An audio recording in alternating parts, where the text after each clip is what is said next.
tidak ikhlas juga podoai. Ya. Karena ya kita ngikuti contoh tapi ikhlas juga enggak, ya udah enggak diterima. Karena hakikat ikhlas itu benar-benar mengarahkan setiap apa yang kita lakukan dari ibadah itu hanya kepada Allah. Itu ikhlas. Dan ikhlas itu berat. Ringan di lisan, tapi berat dalam prakteknya. Kadang-kadang kita sudah berusaha ikhlas. Sholat aja lah. Sudah berusaha ikhlas. Tapi kadang-kadang setan datang.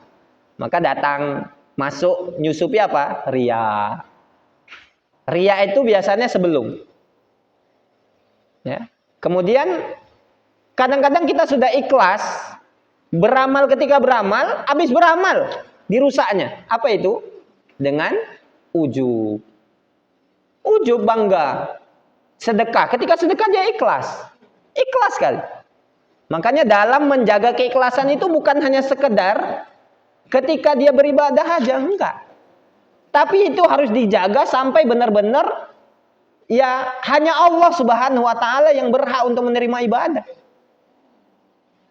Ada orang yang memang ketika sedekah ikhlas ketika itu. Tapi dia tidak bisa menjaganya. Setelah itu apa? Dia ceritakan, kemarin aku sedekah ke sana. Ketika sedekah dia ikhlas. Tapi setelah dia bersedekah dia cerita, hilang ikhlasnya. Maka memang berat. Banyak PR kita, banyak yang harus kita perbaiki dalam kehidupan kita, bukan hanya bapak-bapak, bukan hanya apa, tapi kita semua. Ya, ini adalah hakikat kehidupan manusia. Seorang ulama pun untuk menjaga hati, karena hati ini apa? Keikhlasan itu identiknya di hati, berat. Makanya tetap kita senantiasa berdoa kepada Allah Subhanahu wa taala agar Allah Subhanahu wa taala senantiasa membimbing kita. Karena tanpa Allah Subhanahu wa taala, tanpa pertolongan dari Allah Subhanahu wa taala kita nggak bisa apa-apa.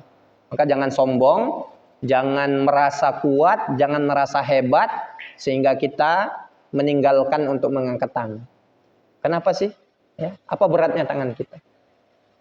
Toh ketika kita meninggalkan doa kepada Allah Subhanahu wa taala, ternyata Allah mengecap kita sebagai orang-orang yang sombong. Ya. Waliyadzubillah, kita berlindung kepada Allah dari hal-hal yang seperti itu. Mungkin kita cukupkan Pak ya, jam 8 kita masuk waktu Isya. Mudah-mudahan kajian singkat ini, sebenarnya ini udah singkat Pak. Ini surah Al-Fatihah tapi 3 pertemuan. Tapi setidaknya ini harus kita pahami bahwasanya Al-Fatihah yang kita baca di dalam sholat kita hakikatnya itu. Ya. Alhamdulillahirabbil alamin arrahmanirrahim maliki yaumiddin. Ini bentuk pujian. Bentuk pujian kita kepada Allah Subhanahu wa taala, ini syaratnya kemarin yang saya sampaikan kan. Setelah Allah mengujikan, kemudian ada bentuk kerendahan hati kita. Apa itu? Iyyaka na'budu wa iyyaka nasta'in. Ini ikrar kita. Ikrar kita bahwasanya kita merendah kepada Allah Subhanahu wa taala. Hanya kepadamu lah kami beribadah dan menyembah, dan hanya kepadamu lah ya Allah kami meminta pertolongan. Setelah itu baru kita masukkan doanya. Apa itu? Ihdinas siratal mustaqim. Inti doanya di situ sebenarnya. Ihdinas siratal mustaqim. Tapi setiap berdoa jangan lupa kita ikuti apa yang diajarkan oleh Allah yang tersirat dari surat ini. Jangan ujuk-ujuk langsung kita minta, ya Allah saya minta ini ya Allah. Ya Allah berikan saya ini ya Allah. Ya. Tapi apa coba? Ya Rahman, Ya Rahim, Ya Mujibas Sa'ilin, Ya Ghafurur Rahim.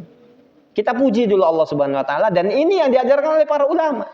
Dan ini juga yang tersirat dari surat Al-Fatihah. Jadi jangan ujuk-ujuk kita langsung minta to the point enggak. Ya, tapi coba kita sebutkan dulu, kita tunjukkan kebutuhan kita tunjukkan kefakiran kita di hadapan Allah Subhanahu wa taala, kemudian baru kita meminta kepada Allah Subhanahu wa taala. Mudah-mudahan itu bisa lebih mustajab, ya, bisa lebih Allah dengar dan bisa lebih segera dikabulkan insyaallah Subhanahu wa taala. Barakallahu fikum. Ini kajian kita pada malam